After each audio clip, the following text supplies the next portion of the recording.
नमस्कार, आपण पाहतात अमरावती सगळी न्यूज। मित्रांनो, अनेकदा क्रिकेट खेळताना खेळाडूंना दुखापतीचा सामना करावा लागतो। काही वेळा या दुखापती किरकोळ असतात तर काही वेळा या फारच गंभीर असतात। काही खेळाडूंना तर दुखापतीच्या कारणामुळे निवृत्ती सुद्धा घ्यावी लागलेली आहे। पाकिस्तानी क्रिकेटमधून एक मित्रांनो अशी धक्कादायक माहिती समोर आलेली आहे, ज्यामुळे क्रीडा विश्वात हळहळ व्यक्त केली जात आहे। पाकिस्तानातील एका हिंदू क्रिकेटरला त्याचे दोन्हीही पाय गमवावे लागलेले आहेत। पाकिस्तानातील या हिंदू क्रिकेटरचं नाव मोहिंदर कुमार असं असून त्याने पाकिस्तानसाठी फर्स्ट क्लास आणि लिस्ट ए क्रिकेट खेळलेले आहे। पाकिस्तानसाठी देशांतर्गत क्रिकेट खेळणारे माजी क्रिकेटर आणि कोच मोहिंदर कुमार यांचे दोन्ही पाय कापण्यात आलेले आहेत। यांचं मागचंही कारण मित्रांनो खूप वेदनादायक आहे। मोहिंदर कुमार हे पाकिस्तानच्या अवघ्या काही हिंदू क्रिकेटर्स पैकी एक आहे। मोहिंदर कुमार यांनी फर्स्ट क्लास क्रिकेटमध्ये आपली छाप सोडलेली आहे, परंतु तो पाकिस्तानच्या राष्ट्रीय क्रिकेट संघासाठी खेळू शकलेला नाही।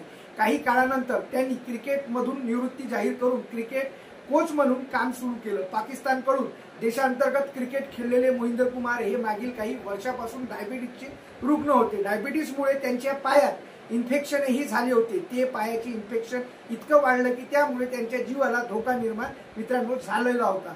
डॉक्टरांकडे त्याचे दोन्ही पाय कापण्याखेरीज काही दुसरा पर्याय नव्हता, त्यामुळे त्याचे दोन्ही पाय कापण्यात आलेले आहे। या माहितीने क्रिकेट विश्वात हळहळ मित्रांनो व्यक्त होत आहे। चला तर मित्रांनो, पुन्हा भेटूया नवीन बातमीसोबत। तोपर्यंत पाहत राहा अमरावती न्यूज।